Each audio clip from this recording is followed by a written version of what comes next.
ಹೊರಗಡೆ ಜೋರಾಗಿ ಮಳೆ ಬರ್ತಿರುವಾಗ ಒಳಗಡೆ ಕೂತ್ಕೊಂಡು ಏನಾದರೂ ಬಿಸಿ ಬಿಸಿಯಾಗಿ ತಿನ್ನಬೇಕು ಅಂತ ಅನಿಸುತ್ತಲ್ವ. ಕಾಫಿ ಟೀ ಅಥವಾ ಕಷಾಯ ಜೊತೆಗೆ ಏನಾದರೂ ಬಿಸಿ ಬಿಸಿಯಾಗಿ ಸ್ನ್ಯಾಕ್ಸ್ ತಿನ್ನೋಕ್ಕೆ ತುಂಬಾ ಖುಷಿ ಅನಿಸುತ್ತೆ ಅಲ್ವ ಪ್ರತಿಯೊಬ್ಬರಿಗೂ ಕೂಡ.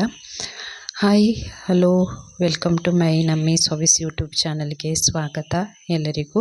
ಫಸ್ಟ್ ಟೈಮ್ ನನ್ನ ಚಾನಲ್ನ ನೋಡ್ತಾ ಇದ್ದರೆ ಪ್ಲೀಸ್ ಸಬ್ಸ್ಕ್ರೈಬ್ ಮಾಡ್ಕೊಳ್ಳಿ. ವಿಡಿಯೋನ ಕೊನೆ ತನಕ ನೋಡಿ, ಒಂದು ಲೈಕನ್ನು ಮಾಡಿ. ಬನ್ನಿ ಇವತ್ತೊಂದು ಸ್ನ್ಯಾಕ್ಸನ್ನು ಮಾಡೋದು ಹೇಗೆ ಅಂತ ತಿಳಿಸ್ಕೊಡ್ತಾ ಇದ್ದೀನಿ. ಅದು ಪತ್ರೊಡೆ ಎಲ್ಲ ತಿಂದಿರ್ತೀರಿ ಅಲ್ವಾ. ಕೆಸುವಿನ ಎಲೆಯ ಪತ್ರೊಡೆ ಮಾಡೋದು ಹೇಗೆ ಅಂತ ಹಿಂದೆ ವಿಡಿಯೋ ಹಾಕಿದ್ದೀನಿ, ತುಂಬ ಹಿಂದೆ. ನಾನು ಡಿಸ್ಕ್ರಿಪ್ಷನಲ್ಲಿ ಲಿಂಕನ್ನು ಹಾಕಿರ್ತೀನಿ ನೋಡಿ. ಇದು ಕೆಸುವಿನ ಎಲೆಯ ಪತ್ರೊಡೆ. ಇದು ಪತ್ರೊಡೆಯಿಂದ ಒಂದು ಸ್ಪೆಷಲ್ ರೆಸಿಪಿ ಮಾಡ್ತಾ ಇದ್ದೀನಿ, ಸ್ನ್ಯಾಕ್ಸು. ಪತ್ರೊಡೆ ಹಿಟ್ಟನ್ನೆಲ್ಲ ರೆಡಿ ಮಾಡಿಕೊಂಡು ಎಲೆಗೆ ಈ ಥರ ಹಚ್ಕೊತ ಹೋಗೋದು ಅಷ್ಟೇ. ಇದು ತುಂಬಾ ಸಿಂಪಲ್ಲಾಗಿ ಒಂದು ಸಣ್ಣ ಕ್ಲಿಪ್ಪಿಂಗ್ ಅಷ್ಟೇ ಹಾಕ್ತಾ ಇರೋದು ನಾನು.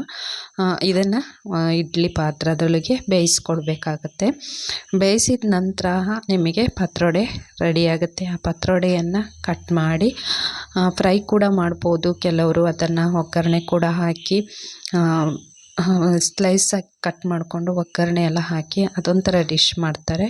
ಹಾಗೆ ಪತ್ರೊಡೆ ಫ್ರೈ ಮಾಡೋದು ಅಂದರೆ ಈ ರೀತಿ ಪತ್ರೊಡೆಯನ್ನು ದೋಸೆ ಹಂಚಿನ ಮೇಲೆ ಚೆನ್ನಾಗಿ ತುಪ್ಪ ಅಥವಾ ಕೊಬ್ಬರಿ ಎಣ್ಣೆ ಅಂತ, ತೆಂಗಿನ ಎಣ್ಣೆ ಅಂತೀವಲ್ಲ, ಅದರಲ್ಲಿ ಫ್ರೈ ಮಾಡಿದರೆ ತುಂಬಾ ರುಚಿಯಾಗಿರುತ್ತೆ. ಬಿಸಿ ಬಿಸಿಯಾಗಿ ತಿನ್ನಲಿಕ್ಕಂತೂ ತುಂಬಾ ಖುಷಿ ಅನಿಸುತ್ತೆ ಪತ್ರೊಡೆ. ನಾನಿವತ್ತು ಪತ್ರೊಡೆ ಮಾಡಿರುವಂತಹ ಪತ್ರೊಡೆಯಲ್ಲಿ ಒಂದು ಸ್ನ್ಯಾಕ್ಸನ್ನು ಮಾಡೋದು ಹೇಗೆ ಅಂತ ತಿಳಿಸ್ಕೊಡ್ತಿದ್ದೀನಿ. ತುಂಬಾ ರುಚಿಯಾಗಿರುವಂತಹ ಒಂದು ಸ್ನ್ಯಾಕ್ಸ್ ಇದು. ಪತ್ರೊಡೆ ಪಕೋಡ ಅಂತ ಇದನ್ನು ಕರಿಬೋದು. ಪತ್ರೊಡೆಗಳನ್ನು ಸಣ್ಣ ಪೀಸ್ಗಳನ್ನಾಗಿ ಕಟ್ ಮಾಡ್ಕೊಳ್ಬೇಕು. ಇಲ್ಲದಿದ್ದರೆ ಕೈಯಲ್ಲಿ ಪುಡಿ ಕೂಡ ಮಾಡ್ಕೊಳ್ಬೋದು. ಇದಕ್ಕೆ ಸ್ವಲ್ಪ ಈರುಳ್ಳಿನ ಸೇರಿಸ್ತಾ ಇದ್ದೀನಿ. ಒಂದು ಈರುಳ್ಳಿನ ಸಣ್ಣಗೆ ಹೆಚ್ಚಿ ಹಾಕ್ಕೊಂಡ್ರಾಯ್ತು. ಇದ್ರ ಜೊತೆಗೆ ಸ್ವಲ್ಪ ಬೇವಿನ ಸೊಪ್ಪನ್ನು ಸಹ ಸೇರಿಸ್ತಾ ಇದ್ದೀನಿ. ತುಂಬಾ ರುಚಿಯಾಗಿರುವಂತಹ ಸ್ನ್ಯಾಕ್ಸ್ ಇದು. ತಿನ್ನಲಿಕ್ಕಂತೂ ತುಂಬಾ ಇಷ್ಟ ಆಗುತ್ತೆ. ರುಚಿಗೆ ಸ್ವಲ್ಪ ಉಪ್ಪನ್ನು ಹಾಕ್ತಿದ್ದೀನಿ, ಯಾಕಂದರೆ ಪತ್ರೊಡೆಯಲ್ಲಿ ಉಪ್ಪು ಇರೋದ್ರಿಂದ ನಾವು ಉಪ್ಪು ಹಾಕಿ ಅದನ್ನೆಲ್ಲ ಹಿಟ್ಟನ್ನು ರೆಡಿ ಮಾಡಿ ಬೇಯಿಸಿರೋದ್ರಿಂದ ಉಪ್ಪಿರುತ್ತೆ. ಸ್ವಲ್ಪ ಈಗ ರುಚಿಗೆ ಹಾಕೋದಷ್ಟೇ. ಸ್ವಲ್ಪ ಜೀರಿಗೆನ ಇದಕ್ಕೆ ಸೇರಿಸ್ತಾ ಇದ್ದೀನಿ ನಾನು. ಜೀರಿಗೆ ಹಾಕಿದ ನಂತರ, ಜೀರಿಗೆ ಬೇಕಿದ್ದರೆ ಮಾತ್ರ ಸ್ವಲ್ಪ ರುಚಿಗೆ ಅಷ್ಟೇ ಹಾಕ್ತಿರೋದು. ಒಂದು 3/4 ಕಪ್ನಷ್ಟು ಕಡಲೆ ಹಿಟ್ಟನ್ನು ಇದಕ್ಕೆ ಸೇರಿಸ್ತಾ ಇದ್ದೀನಿ. ಇದನ್ನು ಹಾಕಿದ ನಂತರ ಚೆನ್ನಾಗಿ ಮಿಕ್ಸ್ ಮಾಡ್ಕೊಳ್ಬೇಕು. ಫಸ್ಟ್ ಟೈಮ್ ಯಾರಾದರೂ ನನ್ನ ಚಾನಲ್ನ ನೋಡ್ತಾ ಇದ್ದರೆ ಪ್ಲೀಸ್ ಚಾನಲ್ನ ಸಬ್ಸ್ಕ್ರೈಬ್ ಮಾಡಿಕೊಂಡು ವಿಡಿಯೋವನ್ನು ನೋಡಿ, ಹಾಗೆ ಕಮೆಂಟ್ ಕೂಡ ಹಾಕಿ, ಒಂದು ಲೈಕ್ ಕೂಡ ಮಾಡಿ. ಈಗ ಮಿಕ್ಸ್ ಮಾಡಿ ಆಯಿತು, ಚೆನ್ನಾಗಿ ಕಲಸಿ ಆಯಿತು. ಈಗ ಗ್ಯಾಸ್ ಮೇಲೆ ಬಾಣಲನ್ನು ಇಟ್ಟು ಎಣ್ಣೆ ಹಾಕಿ, ಎಣ್ಣೆ ಕೂಡ ಬಿಸಿಯಾಗಿದೆ.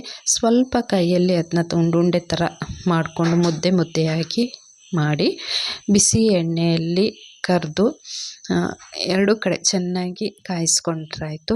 ಬಿಸಿ ಬಿಸಿಯಾಗಿರುವಂತಹ ಪತ್ರೊಡೆ ಪಕೋಡ ತಿನ್ನಲಿಕ್ಕಂತೂ ತುಂಬ ರುಚಿಯಾಗಿರುತ್ತೆ. ಒಂದು ಸ್ಪೆಷಲ್ಲು ಸ್ನ್ಯಾಕ್ಸ್ ಅಂತ ಕೂಡ ಹೇಳ್ಬೋದು. ಮಳೆ ಬರುವಾಗಂತೂ ಈ ಹುಳಗಳ ಸೌಂಡು ಕೇಳಿಸುತ್ತೆ ಅಲ್ವಾ. ಮಳೆ ಹನಿ ಬೀಳೋದ್ರ ಜೊತೆಗೆ ಸಹ ಆ ಥರ ಚಿರಿ ಅನ್ನೋ ಒಂದು ಹುಳಗಳ ಶಬ್ದವನ್ನು ಕೇಳಲಿಕ್ಕೇ ಖುಷಿ ಅನಿಸುತ್ತೆ. ಆ ಟೈಮಲ್ಲಿ ಬಿಸಿ ಬಿಸಿಯಾಗಿ ಇದನ್ನು ತಿನ್ನೋದು ಕಾಫಿ ಟೀ ಅಥವಾ ಕಷಾಯದ ಜೊತೆಗೆ ತಿನ್ನಲಿಕ್ಕಂತೂ ತುಂಬ ಖುಷಿ ಕೊಡುತ್ತೆ. ಇದು ತುಂಬಾ ಸಿಂಪಲ್ಲಾಗಿರುವಂಥ ಒಂದು ಸ್ನ್ಯಾಕ್ಸ್ ಇದು. ಪತ್ರೊಡೆ ಏನಾದರೂ ನೀವು ಮಾಡಿದ್ದಿದ್ರೆ ಬರೀ ಪತ್ರೊಡೆನ ಫ್ರೈ ಮಾಡಿಕೊಂಡು ಅಥವಾ ಅದರ ಉಪ್ಕರಿ ಮಾಡಿಕೊಂಡು ತಿನ್ನಲಿಕ್ಕಿಂತ ಇದನ್ನು ಒಂದು ಸತಿ ಟ್ರೈ ಮಾಡಿ ನೋಡಿ. ಬಿಸಿ ಬಿಸಿಯಾಗಿರುವಂತಹ ಪತ್ರೊಡೆ ಪಕೋಡ ರೆಡಿಯಾಗಿದೆ.